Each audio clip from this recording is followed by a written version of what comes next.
Hello everyone, welcome back to my channel. जैसे कि आप लोगों को पता है कि 7 दिसंबर की शिफ्ट भी हमारी ख़त्म हो चुकी हैं सारी।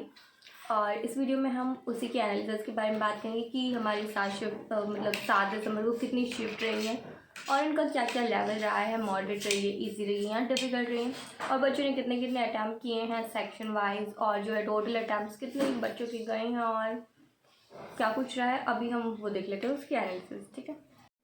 तो गाइस आप लोग देख सकते हो 7 दिसंबर को जो है हमारी 4 शिफ्ट्स रही हैं, और 4 शिफ्ट में से अगर हम पहली शिफ्ट की बात करें तो पहली शिफ्ट में जो है हमारी रीजनिंग में जो क्वेश्चंस रहे थे वो डायरेक्शन डिस्टेंस के 3 क्वेश्चन, इनइक्वालिटी के 3, सिलोगिज्म के 4, चाइनीज़ कोडिंग के 5, वर्ड बेस्ड सीरीज़ के 5, पेयर फॉर्मेशन का 1 question, square based sitting arrangement I think इसमें 8% थे, डे बेस्ड वाले में 6 थे, और बॉक्स बेस्ड में भी आई थिंक 7 या 6 थे।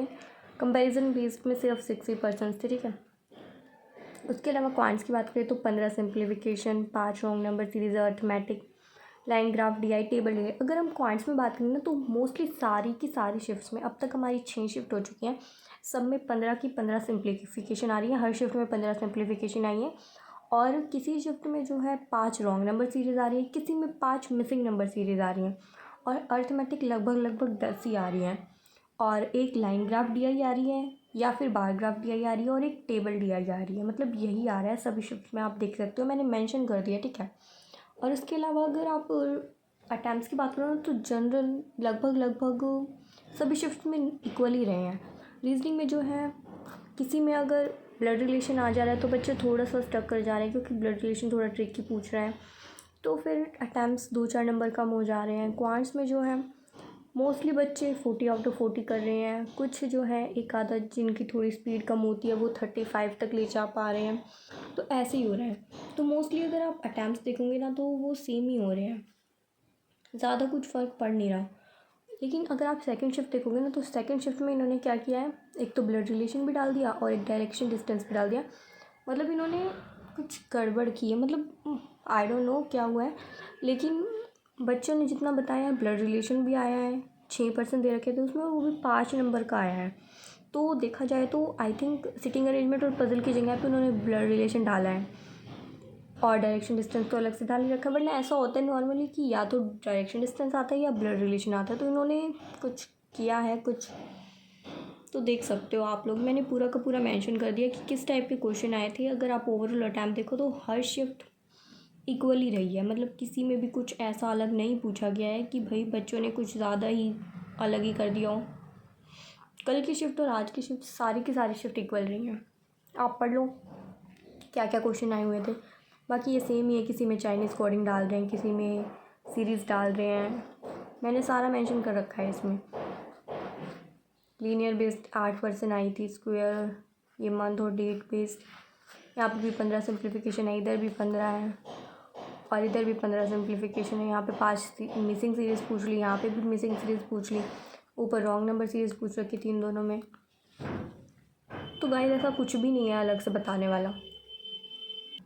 तो अगर आप लोगों ने 70 to 80 अगर स्कोर किया है, स्कोर नहीं मतलब अटैम्प्ट्स किए हैं, तो आप लोग सेफ जोन में। और बाकी जो है आपकी स्टेट के ऊपर भी डिपेंड करता है, क्योंकि कुछ स्टेट्स में तो काफ़ी हाई कट ऑफ जाती है, जिनकी 75 प्लस भी जाती है, 78 भी चली जाती है, ऐसे ऐसे स्टेट्स भी हैं। तो स्टेट टू स्टेट भी डिपेंड करता है। अगर आपकी स्टेट की थोड़ी कम कट ऑफ जाती है तो आप अगर 65 भी करके आए हो तो आप मान सकते हो कि हाँ आपका पॉसिबल है।